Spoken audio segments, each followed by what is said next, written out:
We're bringing you some of the really interesting conversations from Flame 2017. With me now is Yao Li. Yao is CEO of SIA Energy. It's lovely to have you here. Thank you very much for joining us. Thank you for having me. When we think about China and the energy mix there, I mean, how important is gas, and what are the sort of determining factors to see how big a role gas can play? Right. In China, we are facing two transitions. One is the energy. One is the economic transition from an export-led and investment-led economy to a more consumption-led economy, to make it more sustainable. And then secondly is to energy transition, to move from a coal-dominant energy mix to a cleaner one.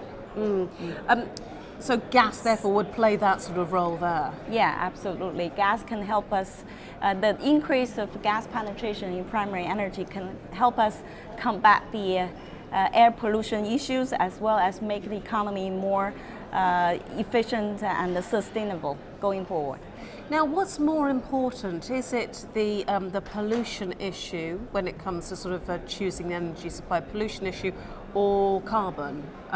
Which one is it for you?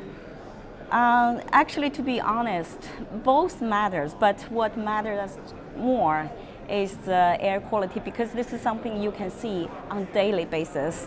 And also, when you talk about climate change, it's nice to talk about, save the poor polar bears in the North Pole.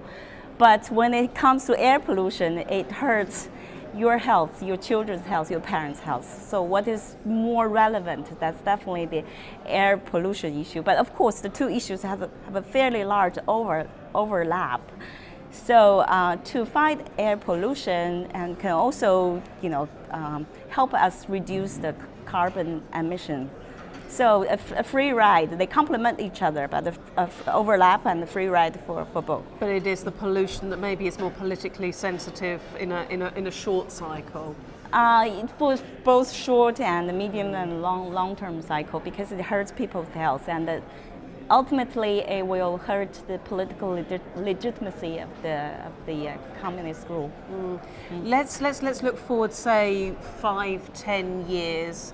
Tell you what, you pick the year that you want to look to, and what do you think the energy mix would be in China then? Our recent, the current 5-year plan from 2016 to 2020 is to increase natural gas penetration in primary energy from 6% to 10%. And in our SIA Energy forecast, it's going to be somewhere between 8 to 9%, but even that means natural gas will grow substantially from now to year 2020. What do you need to do you think, to hit the 10%? A lot of reforms needs to be trickled down. For example, right now we have a bottleneck, which means we have a sufficient and abundant supply, and also we have an end market that is willing and willing and able to pay. But there's a bottleneck in the midstream, which is the infrastructure that blocks the pass-through of price movement, and also creates too many layers of monopoly to artificially lift the end user prices, to make gas less competitive in relative to other fuels. So that infrastructure bottleneck has to be addressed. And what do you think can overcome that? Is that top down? Is that a political solution, or is that a financial solution?